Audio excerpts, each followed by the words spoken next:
دوستو اس آیت مبارکہ میں جس علاقے یعنی سورج کے نکلنے کی جگہ کا ذکر موجود ہے وہ موجودہ آذربائیجان کا علاقہ ہے، جہاں اوٹ سے مراد درخت اور نباتات ہیں، کیونکہ آذربائیجان کا بیشتر علاقہ بارشیں نہ ہونے کے سبب صحرائی ہے۔ آذربائیجان کے شمال میں موجودہ دور کے داغستان کا علاقہ شروع ہو جاتا ہے۔ اسی جگہ ایک شہر بھی موجود ہے جس کا نام دربند ہے، اور یہ وہی جگہ ہے جہاں ذوالقرنین پہنچے تھے۔ دربند فارسی زبان کا لفظ ہے اور اس سے مراد در یعنی دروازہ اور بند یعنی دروازہ یا راہ کو بند کرنا ہے۔ اس علاقے کے مغرب میں کوکاف کا پہاڑی سلسلہ موجود ہے اور مشرق میں بحیرہ خضر واقع ہے۔ یہ وہی جگہ ہے جہاں ذوالقرنین نے یاجوج ماجوج کو روکا اور وہ بند بنایا۔ اس سے مزید آگے کے سفر کی داستان قرآن پاک میں کچھ یوں بیان ہوتی ہے، یہاں تک کہ وہ دو پہاڑوں کے درمیان پہنچا اور اس کے پاس اس نے ایک ایسی قوم کو پایا جو بات سمجھنے کے قریب نہ تھی۔ بس آیت مبارکہ میں جس قوم کا ذکر کیا گیا ہے یہ وہی قوم ہے جو ذوالقرنین کو دربند کے علاقے میں ملی، اور یہ لوگ ذوالقرنین کی بات سمجھنے کے قابل نہ تھے۔ اور مزید اہم نشانی کہ یہ قوم دو پہاڑوں کے درمیان آباد تھی، کیونکہ یہ جگہ زمین کی سطح سے کچھ اونچائی پر واقع تھی اور ایک پہاڑی ٹیلہ تھا۔ آج کے دور میں بھی وہ قلعہ موجود ہے جو ذوالقرنین نے اس قوم کو یعنی یاجوج ماجوج کو روکنے کے لیے بنایا تھا۔ اس سے مزید آگے رب کریم نے وضاحت فرمائی کہ انہوں نے کہا، اے ذوالقرنین، یاجوج ماجوج اس ملک میں بڑے بھاری فسادی ہیں، تو کیا ہم آپ کے لیے کچھ خرچ کا انتظام کر دیں کہ آپ ہمارے اور ان کے درمیان ایک دیوار بنا دیں۔ اس آیت مبارکہ میں انہوں لفظ سے مراد وہیں آباد ایک قوم ہے جو کہ ذوالقرنین سے اپنا مسئلہ بیان کر رہی ہے کہ یہاں موجود ایک اور مزید قوم یعنی یاجوج ماجوج بہت فسادی ہیں، اور اگر آپ کہیں تو ہم آپ کے لیے مال و زر کا انتظام کر دیں تاکہ آپ ان کے یعنی یاجوج ماجوج کے اور ہمارے درمیان ایک دیوار بنوا دیں۔ دوستو اکثر لوگوں کو یہ گمان ہے کہ یاجوج ماجوج کوئی ایسی مخلوق ہے جو غیر انسانی اور دیو قامت ہے۔ یہ گمان صرف قرآن اور حدیث کا مطالعہ نہ کرنے کا نتیجہ ہے، لہٰذا یہی وجہ ہے کہ لوگ قرب قیامت کی اتنی بڑی نشانی سے بے خبر ہیں جس کا تذکرہ پوری وضاحت کے ساتھ قرآن اور حدیث میں موجود ہے، اور یہ بھی کہ وہ انسان ہی ہیں، حتیٰ کہ ان کی نسل کے بارے میں بھی وضاحت موجود ہے۔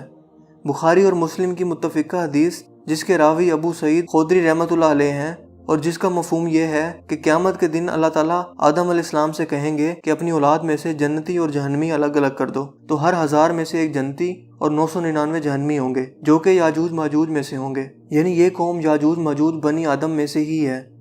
مگر یہاں ایک سوال دماغ میں آتا ہے کہ آخر بنی آدم کی اتنی کثیر تعداد یاجوج ماجوج کی صفوں میں کیسے شامل ہوگی؟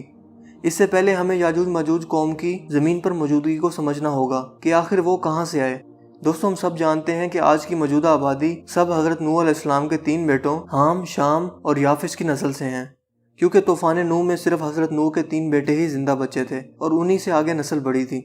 حام سے افریقی ممالک کے لوگ، شام سے عرب اور یہود، اور یافس سے ترک یا یورپی یا سفید فام قومیں آگے بڑھیں، اور یاجوج ماجوج کی قوم حضرت نوح کے بیٹے یافس کی نسل سے ہیں اور یہ سفید فام قوم ہے۔ یونان میں یاجوج ماجوج کی قوم کو اشکناز کے نام سے بھی جانتے تھے۔ اشکناز ماجوج کا بھانجا تھا۔ 780 قبل مسیح میں یہ لوگ کوکاف کی پہاڑیوں سے آتے اور جنوب پر حملہ آور ہو جاتے۔ یہ قوم کوکاف اور بحیرہ خضر کے شمال میں بڑی تعداد میں آباد تھی اور وہاں یہ لوگ قابض تھے، اور ہر راہ گزر اور تاجر سے یہ لوگ ٹیکس بھی وصول کرتے تھے۔ یہ قوم خود کو خضر یا قوم خضر بھی کہتی تھی، اسی لیے کیسپین سی کو بحیرہ خضر بھی کہا جاتا ہے جو کہ اسی قوم کے نام پر ہے۔ ان کے قبضے میں جو علاقے تھے وہ موجودہ مغربی روس سے لے کر موجودہ دور کے جرمنی تک ہیں۔ یاجوج ماجوج کی یہ قوم بنا کسی وجہ کے آس پاس کی کمزور قوموں پر حملہ آور ہو کر وہاں خوب لوٹ مار اور قتل و غارت کرتی تھی، اور باقی بچے زندہ لوگوں کو غلام بنا لیتی تھی، جن کو بعد میں یا تو کام کے لیے رکھ لیا جاتا یا غلام بنا کر بیچ دیا جاتا۔ اس کے علاوہ جو راہ گزر ان علاقوں سے گزرتے ان پر بھاری ٹیکس لگایا جاتا تھا، اور ایسا نہ کرنے پر ان کو مار دیا جاتا تھا۔ لہٰذا دربند کے لوگوں نے انہی وجوہات کی بنا پر ذوالقرنین سے مدد مانگی، جیسا کہ آیت مبارکہ میں بتایا گیا ہے۔ دوستو دربند کے لوگ اپنی تعمیرات لکڑی کے ذریعے کیا کرتے تھے، جبکہ ذوالقرنین کے دور میں فن تعمیرات عروج پر تھا اور پتھروں اور لوہے کے ذریعے بھی تعمیرات کی جاتی تھیں۔ لہٰذا وہاں کے لوگوں نے ذوالقرنین سے درخواست کی کہ آپ ہمارے اور یاجوج ماجوج کے درمیان دیوار بنا دیں، جبکہ وہ مالی اور فوجی امداد بھی دینے کو تیار تھے۔ مگر اگلی آیت مبارکہ میں اللہ پاک نے کچھ یوں فرمایا، میرے اختیار میں میرے پروردگار نے جو دے رکھا ہے بس وہی بہتر ہے، تم صرف قوت طاقت سے میری مدد کرو اور میں تم اور ان کے درمیان ایک بند بنا دیتا ہوں۔ اس آیت مبارکہ سے پتہ چلتا ہے کہ ذوالقرنین نے ان لوگوں کی التجا کو قبول کیا، جبکہ مال و متاع کی پیشکش کو رد کر دیا، اور فرمایا کہ تم لوگ صرف طاقت یعنی فوج کے ذریعے سے میری مدد کرو اور میں یاجوج ماجوج اور تمہارے درمیان ایک بند بنا دیتا ہوں۔ یہاں یہ بات غور طلب ہے کہ اس قوم نے دیوار بنانے کی التجا کی، مگر ذوالقرنین نے بند بنانے کی پیشکش کی، جس کی خصوصیات پانی کو روکنا ہے، مگر اس بند کو یاجوج ماجوج کے حملوں سے روکنے کے لیے بنایا گیا، جو اس وقت اس علاقے میں حملہ آور ہوتے تھے۔ دوستو، اس بند کے کئی دروازے موجود تھے اور حملے کے وقت ان دروازوں کو بند کر دیا جاتا تھا۔ آج کے دور میں بھی اس قلعے کی جنوبی دیواریں بہت حد تک مسمار ہو چکی ہیں، مگر شمالی دیوار کا 80% حصہ ابھی بھی موجود ہے۔ دیوار چین کے بعد یہ دیوار پوری دنیا کی دوسری بڑی دفاعی دیوار ہے۔ اس قلعے سے آگے کے علاقے یعنی کوکاف کا علاقہ ذوالقرنین کی حکومت میں تھا، لہٰذا اس بند بننے کے نتیجے میں ان علاقوں کی بھی حفاظت ہو گئی۔ دوستو، اس سے مزید اگلی آیت میں رب کریم نے ارشاد فرمایا، مجھے لوہے کی چادریں لا کر دو، یہاں تک کہ اس نے 2 پہاڑوں کے درمیان بند کھڑا کر دیا اور کہا کہ اب دہکاؤ، حتیٰ کہ اسے آگ بنا دیا، تو کہا مجھے لا کر دو، میں اس پر پگھلا ہوا تانبا انڈیلوں گا۔ دوستو، اس آیت مبارکہ میں لوہے کی چادروں اور تانبے کا ذکر موجود ہے، جو کہ اس بند کی تعمیر کے دوران استعمال ہوا تھا، جبکہ اکثر لوگ یہ سمجھتے ہیں کہ جو بند ذوالقرنین نے بنایا تھا وہ صرف اور صرف لوہے اور تانبے کا ہے، مگر ایسا نہیں ہے، کیونکہ اس بند کے بناتے وقت مین دروازوں پر وافر مقدار میں لوہے اور تانبے کا استعمال کیا گیا۔ اب اس بند کا بیشتر حصہ کھنڈرات بن چکا ہے، مگر پھر بھی باقی حصہ اللہ پاک کے حکم سے قائم و دائم ہے۔ اس سے اگلی آیت مبارکہ میں اللہ پاک ارشاد فرماتے ہیں، پس تو ان میں اس دیوار کے اوپر چڑھنے کی طاقت نہ تھی اور نہ ان میں سوراخ کر سکتے تھے۔ دوستو، جو بند ذوالقرنین نے بنایا، دربند کے لوگ اس بند کی چھت پر چڑھ کر اس کی حفاظت کرتے تھے، لہٰذا جب یاجوج ماجوج ان دیواروں پر چڑھنے کی کوشش کرتے تو ان کو پسپا کر دیا جاتا تھا، کیونکہ یاجوج ماجوج پتھر اور لوہے کی تعمیرات کے عادی نہ تھے اور نہ ہی اس کا کوئی توڑ جانتے تھے۔ اس سے اگلی آیت مبارکہ میں اللہ تعالیٰ ارشاد فرماتے ہیں کہ یہ صرف میرے رب کی مہربانی ہے، ہاں جب میرے رب کا وعدہ آئے گا تو اسے زمین بوس کر دے گا، بے شک میرے رب کا وعدہ سچا اور حق ہے۔ دوستو، اس قلعے کے لوہے کے بنے مرکزی دروازوں کا نام و نشان موجود نہیں اور جنوبی دیوار بھی زمین بوس ہو چکی ہے۔ مطلب اس آیت مبارکہ میں یہ واضح ہوا کہ قرآن کریم کی یہ پیشن گوئی اب سچ ثابت ہو چکی ہے اور یہ قلعہ اب زمین بوس ہوتا جا رہا ہے، جبکہ اکثر لوگ یہ گمان کرتے ہیں کہ جو بند ذوالقرنین نے تعمیر کیا تھا وہ آج بھی قائم ہے، جبکہ بخاری اور مسلم کی متفقہ حدیث مبارکہ میں بیان ہے، حضرت زینب بنت حبش رضی اللہ تعالیٰ عنہا سے روایت ہے کہ ایک دن رسول کریم صلی اللہ علیہ وآلہ وسلم ان کے ہاں ایسی حالت میں تشریف لائے کہ جیسے بہت گھبرائے ہوئے ہوں، اور پھر فرمانے لگے کہ اللہ کے سوا کوئی عبادت کے لائق نہیں، افسوس صد افسوس عرب کے اس شر فتنے پر جو اپنی ہلاکت آفرینی کے ساتھ قریب آ پہنچا ہے۔ آج یاجوج ماجوج کی دیوار میں اس قدر سوراخ ہو گیا ہے، یہ کہہ کر آپ نے انگوٹھے اور برابر والی انگلی کے ذریعے حلقہ بنایا۔ اس حدیث مبارکہ سے صاف طور پر واضح ہوتا ہے کہ یاجوج ماجوج کی قوم کا خروج حضور کریم صلی اللہ علیہ وآلہ وسلم کی زندگی میں ہونا شروع ہو گیا تھا، مطلب اس بند کی دیواروں میں سوراخ ہو گیا تھا اور یاجوج ماجوج نے اس قلعے کے بند میں سوراخ کرنے کا طریقہ سیکھ لیا تھا۔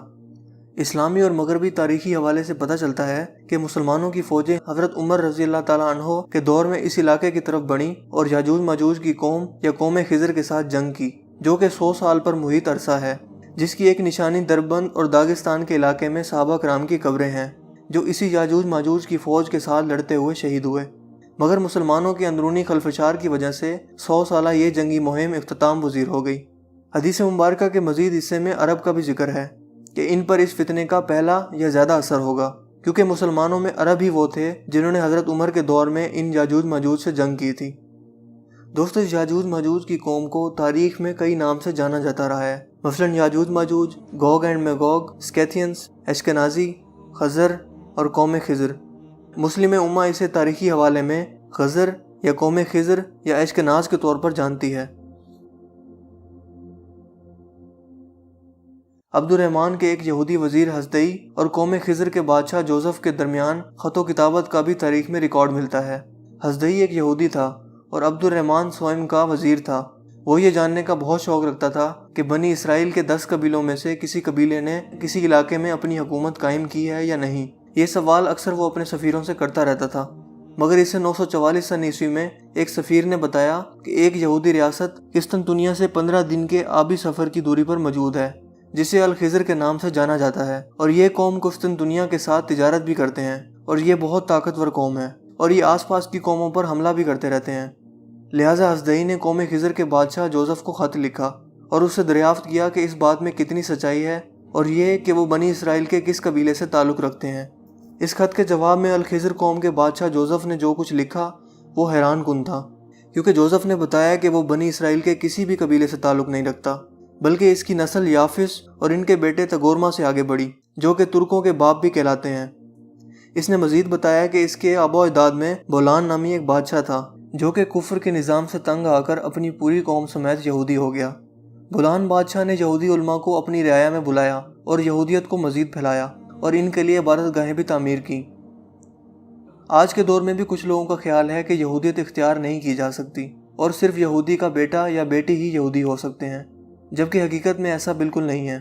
اس کی واضح ترین مثال مشہور امریکی صدر ڈونلڈ ٹرمپ کی بیٹی ایوانکا ہے، جس نے ایک یہودی شخص سے شادی کی اور وہ عیسائی سے یہودی ہو گئی۔ اسی طرح اس دور میں بھی یہودیت اختیار کرنا کوئی عجیب بات نہیں تھی۔ دوستو، بنی اسرائیل عرب نسل سے ہیں اور ان کی رنگت گندمی مائل ہوتی ہے، جبکہ آج کے موجودہ دور کے یہودی وہ سفید فام ہیں اور اسی بادشاہ بولان کی نسل سے ہیں جو پہلے کافر تھا اور بعد میں اس نے اپنی پوری قوم کے ساتھ یہودیت اختیار کر لی تھی، جبکہ آج کے یہ سفید فام یہودی خود کو بنی اسرائیل سے ظاہر کرتے ہیں اور اسی بنا پر یہودی ریاست اسرائیل کا قیام بھی کیا گیا ہے۔ سورہ انبیاء میں رب کریم ارشاد فرماتے ہیں، اور جس بستی کو ہم نے ہلاک کیا اس پر لازم ہے کہ وہاں کے لوگ پلٹ کر نہیں آئیں گے، اور یہاں تک کہ یاجوج ماجوج کھول دیے جائیں گے اور وہ ہر بلندی سے دوڑتے ہوئے آئیں گے۔ قرآن کریم کی ان مقدس آیات کے اندر جس بستی کے ہلاک ہونے کا ذکر ملتا ہے وہ یروشلم ہے، جس پر 2 بار قبضہ ہوا اور یہودی اس قبضے کے دوران در بدر ہو گئے، جبکہ اسی آیت مبارکہ کے مطابق پلٹ کر آنے سے مراد وہ یہودی دوبارہ اپنی حکومت قائم نہیں کر پائیں گے۔ اور دوستو، ہم دیکھتے ہیں کہ آج ایسا ہی ہوا ہے۔ جن یہودیوں نے اسرائیلی ریاست کا قیام بنی اسرائیل کے یہودی خود کو ظاہر کر کے کیا، وہ دراصل اسی بولان اور جوزف بادشاہ کی نسل سے ہیں۔ مزید اگلی آیت مبارکہ میں یاجوج ماجوج کے کھول دینے اور ہر بلندی سے اترنے سے مراد یہ لوگ دنیا کی ہر اونچائی پر موجود ہوں گے۔ یہاں یہ بات سمجھنا ضروری ہے کہ میدان جنگ میں اونچائی کی جگہ پر قبضہ ہونا فتح یاب ہونے اور قبضہ کی علامت سمجھا جاتا ہے، لہٰذا اس آیت مبارکہ سے مراد یہ ہے کہ یاجوج ماجوج ہر بلندی پر موجود ہوں گے، اور وہ ہم آج کے دور میں دیکھتے بھی ہیں، اور آج ایسا ہی ہو رہا ہے۔ یہ یہودی لوگ دنیا کے تمام وسائل پر قابض ہیں۔ دنیا کے تمام بینکس، مالی وسائل، media houses, food chains, restaurants, غرض ہر اونچائی پر یہ لوگ موجود ہیں اور لوگوں کے ایمان پر حملہ آور ہو رہے ہیں۔ لوگوں کو ذہنی، نفسیاتی، سیاسی، مذہبی اور ہر طرح سے حملہ کر کے تباہ کر رہے ہیں، اور ہر بلندی پر ہوتے ہوئے لوگوں پر حملہ آور ہو رہے ہیں، اور یہی لوگ اپنے مسیح دجال کے منتظر ہیں اور اس کی فوج کے حصہ دار ہوں گے۔ دوستو، مجھے امید ہے کہ قرآن اور حدیث کے حوالوں کی روشنی میں یاجوج ماجوج کی حقیقت آپ بخوبی جان گئے ہوں گے۔ مجھے امید ہے کہ آج کی یہ ہماری ویڈیو آپ کو کافی انفارمیٹیو لگی ہوگی اور آپ کو پسند آئی ہوگی۔ اگر ویڈیو آپ کو اچھا لگا تو اسے لائک کیجیے اور دوستوں کے ساتھ شیئر کیجیے۔ آپ اپنی رائے کا اظہار کمنٹس میں بھی کر سکتے ہیں۔